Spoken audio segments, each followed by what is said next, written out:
বাংলাদেশ জামাত ইসলামের নির্বাচনী ইশতেহারের মোড়ক উন্মোচন করছেন বাংলাদেশ জামাত ইসলামের সম্মানিত আমির ডক্টর শফিকুর রহমান এবং সাথে অংশগ্রহণ করছেন বাংলাদেশ জামাত ইসলামের সম্মানিত secretary general Mia Golam Parwar. We would like to respectfully request Amir of Bangladesh Jamaat Islami to formally unveil the National Election Manifesto. সম্মানিত মিডিয়া কর্মী ভাইরা, ধন্যবাদ। থ্যাংক ইউ ভেরি মাচ সম্মানিত আমির জামাতকে। Seeking excuse to our dearest foreign guests, excellencies and diplomats, we will supply our English version within day after tomorrow, inshallah, to your respective mission. That will be ensured, inshallah. Thank you very much. Thank you for your valuable speech.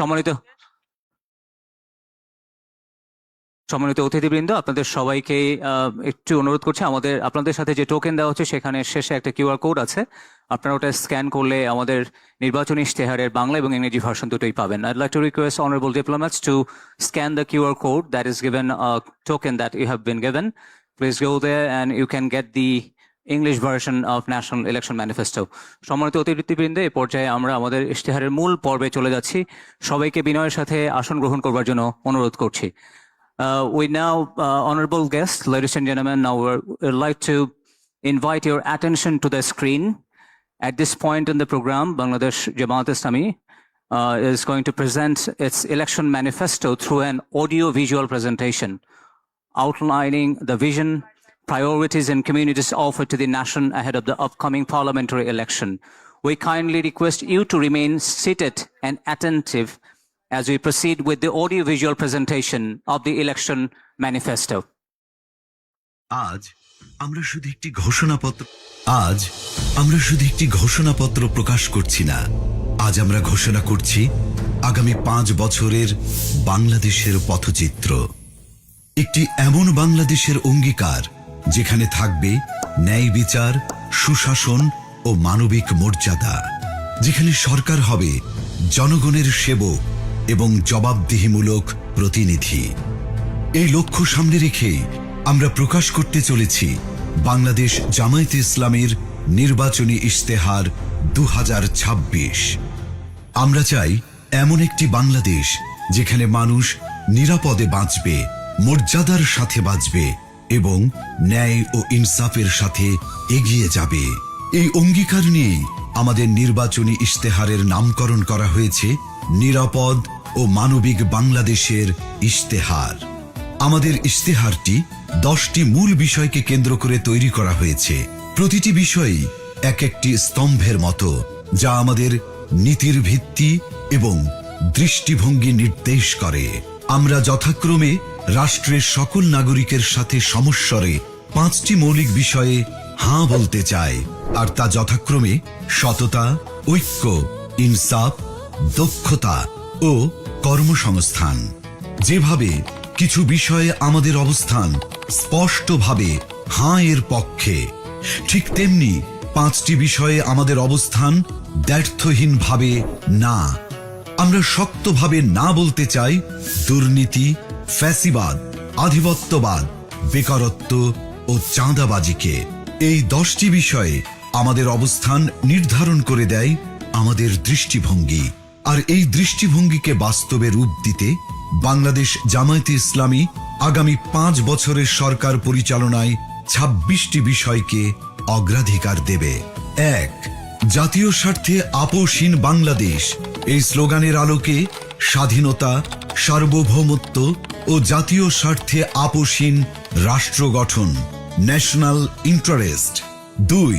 বৈষম্যহীন, ন্যায় ও ইনসাফ ভিত্তিক একটি মানবিক বাংলাদেশ গঠন, social justice. 3.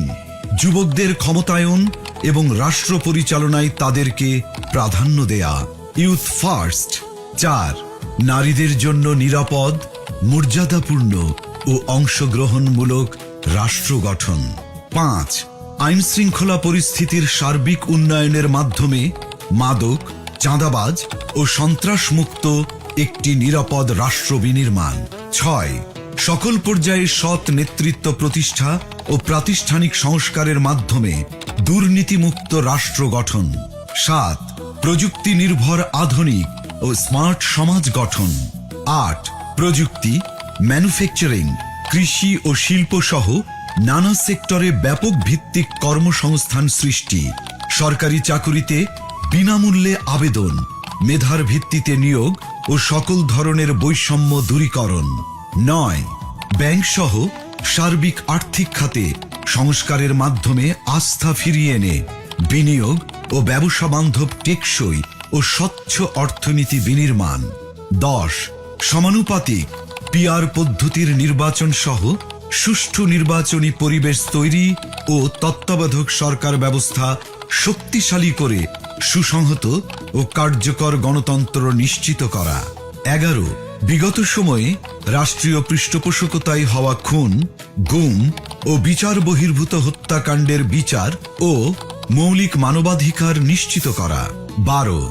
July বিপ্লবের ইতিহাস সংরক্ষণ, শহীদ পরিবার, আহত ও পঙ্গুত্ব বরণকারী জুলাই যোদ্ধাদের পুনর্বাসন এবং জুলাই সনদ বাস্তবায়ন করা হবে।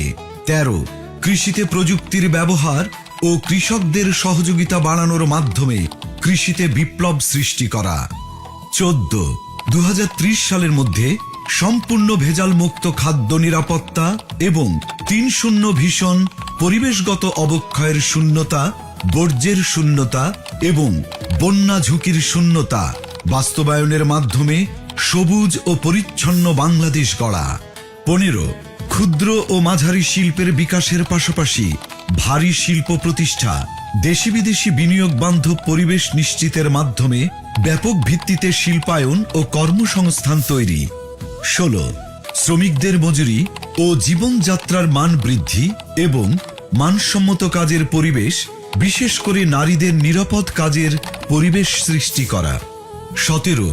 প্রবাসীদের ভোটাধিকার সহ সকল অধিকার নিশ্চিতকরণ এবং দেশ গঠনে আনুপাতিক ও বাস্তবসম্মত অংশগ্রহণ নিশ্চিত করা। 18. সংখ্যাগুরু সংখ্যালঘু, মেজরিটি মাইনরিটি নয়, বরং বাংলাদেশের নাগরিক হিসেবে সকলের নাগরিক অধিকার প্রতিষ্ঠা এবং পিছিয়ে থাকা নাগরিক ও শ্রেণীগোষ্ঠীর জন্য বিশেষ সুবিধা নিশ্চিত করা। 19. আধুনিক ও সার্বজনীন স্বাস্থ্যসেবা প্রদান এবং গরিব ও অসহায় জনগোষ্ঠীর জন্য পর্যায়ক্রমে বিনামূল্যে উন্নত চিকিৎসা নিশ্চিত করা। 20. সমসাময়িক বিশ্বের চাহিদাকে সামনে রেখে শিক্ষা ব্যবস্থার মৌলিক সংস্কার এবং পর্যায়ক্রমে বিনামূল্যে শিক্ষা নিশ্চিত করা। 21. দ্রব্যমূল্য ক্রয় ক্ষমতার মধ্যে রেখে স্থিতিশীলতা নিশ্চিত করা এবং অন্যান্য মৌলিক চাহিদার পূর্ণ সংস্থানের নিশ্চয়তা। 22. যাতায়াত ব্যবস্থাকে ঢেলে সাজানো এবং রাজধানীর সাথে দেশের বিভাগীয় শহরগুলোর সড়ক রেলপথের দূরত্ব পর্যায়ক্রমে 2 থেকে 3 ঘন্টায় নামিয়ে আনা, দেশের আঞ্চলিক যোগাযোগ ও ঢাকার অভ্যন্তরীণ যাতায়াত ব্যবস্থায় মৌলিক পরিবর্তন আনা। 23. নিম্ন ও মধ্যবিত্ত পরিবারের জন্য স্বল্প মূল্যে আবাসন নিশ্চিত করা। 24. ফ্যাসিবাদী ব্যবস্থার পূর্ণ বিলাপে চলমান বিচার ও সংস্কার কার্যক্রমকে অব্যাহত রেখে বাংলাদেশে ফ্যাসিবাদ ব্যবস্থার পুনর্জন্ম রোধ করা। 25. সার্বজনীন সামাজিক নিরাপত্তা ব্যবস্থা চালু করার মাধ্যমে নিরাপদ কর্মজীবন ও পর্যায়ক্রমে সকল নাগরিকদের আন্তর্জাতিক মানের সামাজিক নিরাপত্তা নিশ্চিত করা। 26. সকল পর্যায়ে স্বচ্ছতা ও জবাবদিহিতার মাধ্যমে সুশাসন নিশ্চিত করে একটি সুখী ও সমৃদ্ধ কল্যাণ রাষ্ট্র প্রতিষ্ঠা। বিষয়ভিত্তিক স্পষ্ট দিক নির্দেশনা দিতে আমরা আমাদের নির্বাচনী ইশতেহারকে 8টি প্রধান ভাগে বিভক্ত করেছি। প্রতিটি ভাগ তৈরি করা হয়েছে দেশের বাস্তবতা, জনগণের চাহিদা এবং আগামীর সম্ভাবনাকে সামনে রেখে। এই 8টি ভাগ হল: 1. জুলাই বিপ্লবের আকাঙ্ক্ষায় একটি বৈষম্যহীন, শক্তিশালী ও মানবিক বাংলাদেশ। 2. আত্মনির্ভরতার পথে নিজ পায়ে দাঁড়ানোর প্রত্যয়। 3. টেকসই অর্থনৈতিক উন্নয়ন ও ব্যাপকভাবে কর্মসংস্থান সৃষ্টি। 4. স্বনির্ভর কৃষি ও প্রকৃতির স্বাভাবিক বিকাশের মাধ্যমে পরিবেশ বান্ধব উন্নয়ন। 5. মানব সম্পদ উন্নয়ন ও জনগণের মৌলিক জীবন মানের উন্নয়ন। 6. সমন্বিত অবকাঠামোগত উন্নয়ন। 7. যুবকদের নেতৃত্বে প্রযুক্তি বিপ্লব ও সমৃদ্ধ বাংলাদেশ। 8. সবার জন্য অন্তর্ভুক্তিমূলক রাষ্ট্র। এই 8টি ভাগের মধ্য থেকেই নির্বাচিত করা হয়েছে ইশতেহারের কিছু মূল ও অগ্রাধিকারমূলক বিষয়, যা আমরা বিস্তারিতভাবে আপনাদের সামনে তুলে ধরব। যার শুরুতেই থাকবে সুশাসন ও জননিরাপত্তা এবং তা নিশ্চিতে মন্ত্রী ও এমপি সহ সকল পর্যায়ের জনপ্রতিনিধিদের ও তাদের পরিবারের সদস্যদের বার্ষিক সম্পদ বিবরণী জনসাধারণের সামনে পেশ করা হবে। সরকারি অফিসে সিসি ক্যামেরা স্থাপন এবং সব গুরুত্বপূর্ণ সরকারি নথি ও সেবাকে শতভাগ অনলাইনে রূপান্তর করা হবে। 64 জেলা শহর এবং প্রায় 500 উপজেলা ও ছোট শহরকে পরিকল্পিত শহর হিসেবে গড়ে তোলা হবে। তরুণদের দেশ পরিচালনায় অগ্রাধিকার দেওয়া হবে। নারীদের মধ্য থেকে মন্ত্রিসভায় উল্লেখ সংখ্যক প্রতিনিধি অন্তর্ভুক্ত করা হবে। ডিজিটাল পাহারাদার অ্যাপের মাধ্যমে যে কোনো অপরাধের যেমন চাঁদাবাজি, ঘুষ, নারী নির্যাতন বিরুদ্ধে তাৎক্ষণিক ডিজিটাল রিপোর্ট করা যাবে, যেখানে রিপোর্টকারীর পরিচয় গোপন রাখা হবে। সরকারের আয় ব্যয়ের সব হিসাব জনগণের সামনে উন্মুক্ত করতে আমাদের ইশতেহারে আমরা প্রস্তাব করছি আমার টাকা আমার হিসাব নামের একটি অসাধারণ ডিজিটাল প্ল্যাটফর্ম। আসুন দেখে আসি অ্যাপটি কিভাবে কাজ করবে। আপনি কি কখনো ভেবেছেন সরকার কিভাবে আয় করে, প্রতি বছর বাজেট কিভাবে তৈরি হয়, আর সেই বাজেট অনুযায়ী টাকা কোথায় কোথায় খরচ হয়? সরকারের আয় আসে আপনার দেয়া কর, বিদেশি অনুদান, ঋণ, আমাদের প্রবাসী হিরোদের পাঠানো রেমিটেন্স এবং সেবামূলক আয় থেকে। আর এই টাকা দেশের বিভিন্ন খাত ও প্রকল্পে ব্যয় করা হয়, যার সঠিক হিসাবটা জানা রাষ্ট্রের নাগরিক হিসাবে আপনার একটি অধিকার। বর্তমানে এই হিসাব জানার প্রক্রিয়া অনেক জটিল ও কঠিন, কিন্তু কেন বারবার আপনাকে এই বিষয়ে অন্ধকারে রাখা হয়? কারণ এই জটিলতাই দুর্নীতিবাজদের জন্য একটি নিরাপদ আশ্রয় তৈরি করে, আর অপরাধীরা থেকে যায় লোকচক্ষুর অন্তরালে। এবার সেই সমস্যার সমাধান হবে আমার টাকা আমার হিসাব নামের একটি অসাধারণ ডিজিটাল উদ্যোগের মাধ্যমে। এই প্ল্যাটফর্ম ব্যবহার করে আপনি সরকারের বার্ষিক আয় ব্যয়ের পুরো হিসাব দেখতে পারবেন, জানতে পারবেন সরকার কত টাকা কর পেয়েছে, বিদেশ থেকে কত অনুদান এসেছে, কত ঋণ এসেছে, কত টাকা এসেছে সেবামূলক আয় থেকে, এবং মোট কত টাকা রেমিটেন্স দেশের অর্থনীতিতে যোগ হয়েছে। জানা যাবে সেই আয়ের টাকা কোন খাতে কোথায় কত খরচ হয়েছে এবং হচ্ছে। এমনকি নির্দিষ্ট এলাকা অর্থাৎ জেলা, উপজেলা বা থানা পর্যায়েও আয় ব্যয়ের হিসাব জানতে পারবেন। নির্দিষ্টভাবে কোন প্রকল্পে কত টাকা খরচ করা হয়েছে তাও জানা যাবে এই প্ল্যাটফর্ম ব্যবহার করে।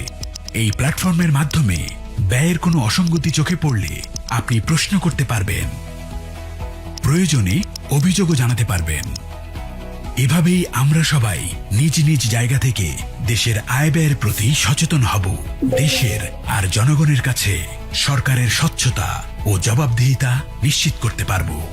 এই সুন্দর উদ্যোগটি সত্যি করতে প্রয়োজন আপনার একটি মূল্যবান ভোট। আগামী নির্বাচনে দাড়িপাল্লার পক্ষে দেয়া আপনার ভোটেই তৈরি হবে একটি দুর্নীতিমুক্ত সততার বাংলাদেশ।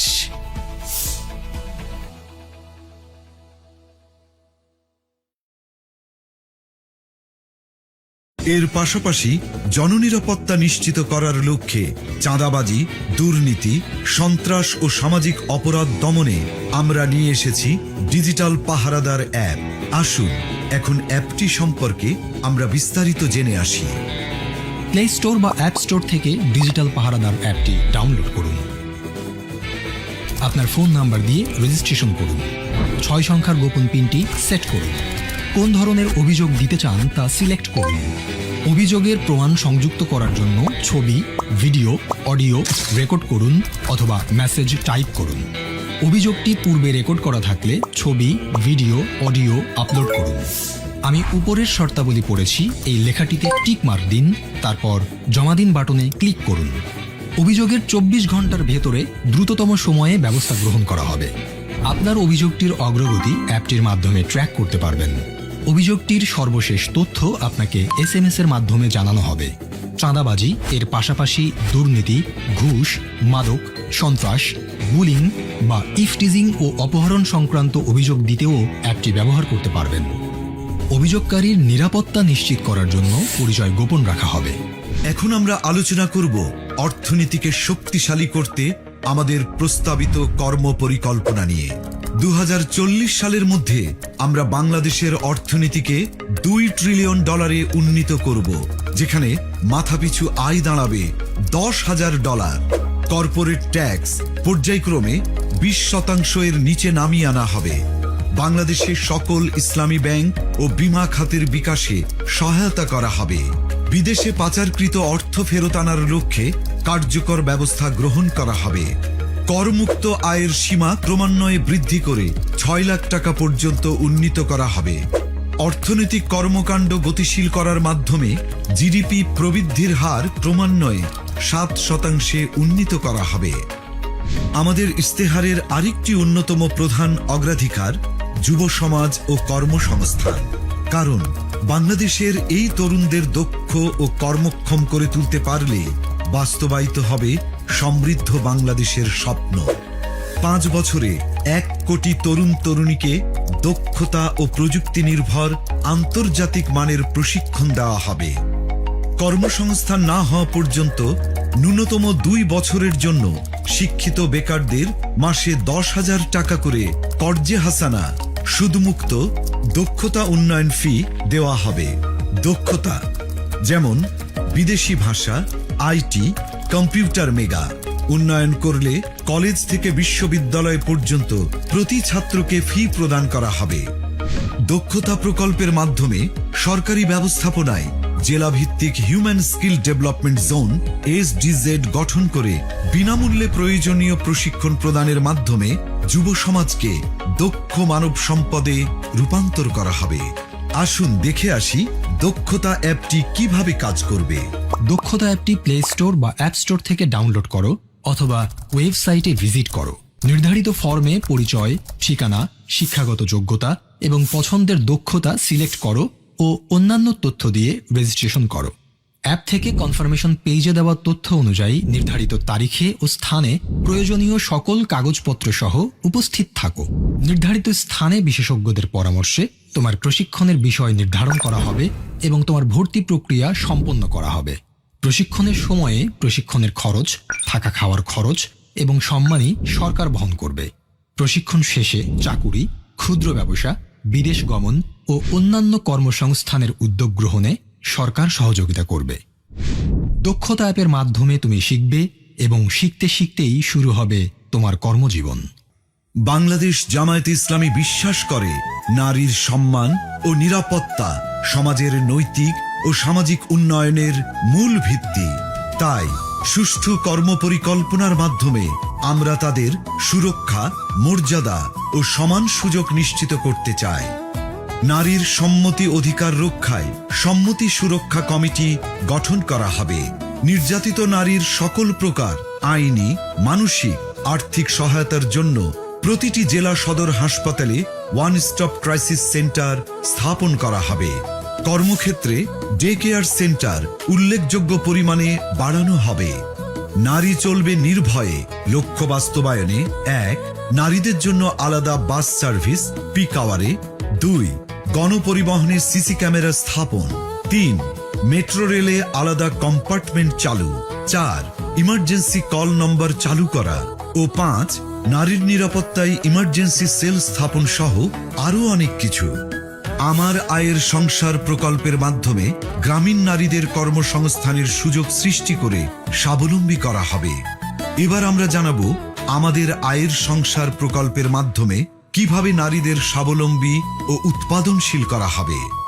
বাংলাদেশের গ্রাম কেবল প্রাকৃতিক সৌন্দর্য, দেশীয় সংস্কৃতি বা আবেগের কেন্দ্রবিন্দু নয়, বরং এটি আমাদের জাতীয় অর্থনীতির অন্যতম প্রধান চালিকা শক্তি। 2022 সালের আদমশুমারি অনুযায়ী বাংলাদেশে 5.5 কোটিরও বেশি নারী গ্রামীণ জীবনযাপন করেন। গ্রাম বাংলার এই বিশাল নারী জনগোষ্ঠী একটি নীরব শক্তি। একবার ভেবে দেখুন তো, যদি তারা নিজেরাই কর্মক্ষম ও উৎপাদনশীল হতো, নিজের আয়ের পথ নিজেই তৈরি করতে পারত, তাহলে এদেশের ভবিষ্যৎ কতটা বদলে যেত। এই অপার সম্ভাবনাকে সত্যি করতেই বাংলাদেশ জামাতে ইসলামী পরিকল্পনা করেছে আমার আয়ের সংসার নামের একটি প্রকল্প। এই প্রকল্পের অধীনে গ্রামীণ নারীদের স্বাবলম্বী করে গড়ে তোলা হবে এবং সম্মানজনক জীবনযাপনে উদ্বুদ্ধ করা হবে। এই প্রকল্পের আওতায় একজন নারীকে আমরা কোনো ভাতা প্রদান করব না, বরং তার দক্ষতা ও পছন্দের উপর ভিত্তি করে প্রস্তুত করব সম্মানজনক কর্মক্ষেত্র। এই প্রকল্পে থাকবে হাতের কাজ ও সেলাই, অনলাইন ফ্রিল্যান্সিং, উঠান কৃষি, হাঁস মুরগির খামার, গবাদি পশুপালন, মাছ চাষ ইত্যাদি। এই প্রকল্পের মাধ্যমে আমরা একজন নারীকে প্রয়োজনীয় কারিগরি প্রশিক্ষণ দেব এবং ব্যবসা শুরুর সকল উপকরণ তুলে দেব তার হাতে। সেই সাথে বছর জুড়ে প্রকল্প পর্যবেক্ষণে নিশ্চিত করব যেন নারীর স্বাবলম্বী হবার এ যাত্রায় কোনো প্রতিবন্ধকতাই বাধা হয়ে দাঁড়াতে না পারে। এই প্রকল্প দেশের সামষ্টিক অর্থনীতিতে একটি শক্তিশালী অনুঘটক হিসেবে কাজ করবে, যা দীর্ঘমেয়াদী টেকসই উন্নয়নের পথ প্রশস্ত করবে। রাসূলুল্লাহ সাল্লাল্লাহু আলাইহি ওয়াসাল্লাম বলেছেন, উপরের হাত নিচের হাতের চেয়ে উত্তম। অর্থাৎ হাত না পেতে নিজে উপার্জন করে অন্যকে সাহায্য করার প্রতি তিনি আমাদের উৎসাহিত করেছেন। এই আদর্শকে বুকে ধারণ করেই বাংলাদেশ জামাতে ইসলামী এদেশের গ্রামীণ নারীদের জন্য আমার আয়ের সংসার প্রকল্পটির পরিকল্পনা গ্রহণ করেছে। আর এই সুন্দর উদ্যোগটি সত্যি করতে প্রয়োজন আপনার একটি মূল্যবান ভোট। আগামী নির্বাচনে দাঁড়িপাল্লার পক্ষে দেয়া আপনার ভোটেই তৈরি হবে একটি উৎপাদনশীল এবং সমৃদ্ধ বাংলাদেশ। চলো একসাথে গড়ি বাংলাদেশ। এখন আমরা স্বাস্থ্য ও পরিবার কল্যাণ বিষয়ে বাংলাদেশ জামাতে ইসলামীর কর্ম পরিকল্পনা সম্পর্কে জানব। 5 বছরের নিচে ও 60 বছরের উপরে সবাইকে বিনামূল্যে স্বাস্থ্য সেবা দেওয়া হবে। স্বাস্থ্য খাতে বাজেট পর্যায়ক্রমে 3 গুণ করা হবে। সবার জন্য স্বাস্থ্য সেবা নিশ্চিত করতে পর্যায়ক্রমে জাতীয় স্বাস্থ্য বীমা, ন্যাশনাল হেলথ ইন্স্যুরেন্স এবং ডিজিটাল হেলথ কার্ড চালু করা হবে। প্রথম 6 মাস থেকে 1 বছরের মধ্যে বর্তমান সরকারি হাসপাতালের স্বাস্থ্যসেবা যোগ্যতা শতভাগে উন্নীত করা হবে। 300টি অত্যাবশ্যকীয় ঔষধ EML নিয়ন্ত্রিত এবং ন্যায্য মূল্যে প্রদান করা হবে। ধাপে ধাপে 500টিতে উন্নীত করা হবে। বাংলাদেশে একাধিক আন্তর্জাতিক মানের মডেল হাসপাতাল চালু করে মেডিকেল ট্যুরিজমকে ব্র্যান্ডিং করা হবে। উল্লেখিত বিষয়গুলো সহ আমাদের সার্বিক কর্মপরিকল্পনা সম্পর্কে সকলকে বিস্তারিতভাবে জানাতে ও আমাদের ইস্তেহারকে জনগণের হাতে হাতে পৌঁছে দিতে আমরা তৈরি করেছি চলো একসাথে গড়ি বাংলাদেশ ওয়েবসাইট, যেখানে আমাদের সকল অঙ্গীকার ও পরিকল্পনা উপস্থাপন করা হয়েছে। আগামী নির্বাচনে দাঁড়িপাল্লার পক্ষে দেওয়া আপনার মূল্যবান ভোটেই তৈরি হবে একটি নতুন বাংলাদেশ। চলো একসাথে গড়ি নিরাপদ ও মানবিক বাংলাদেশ।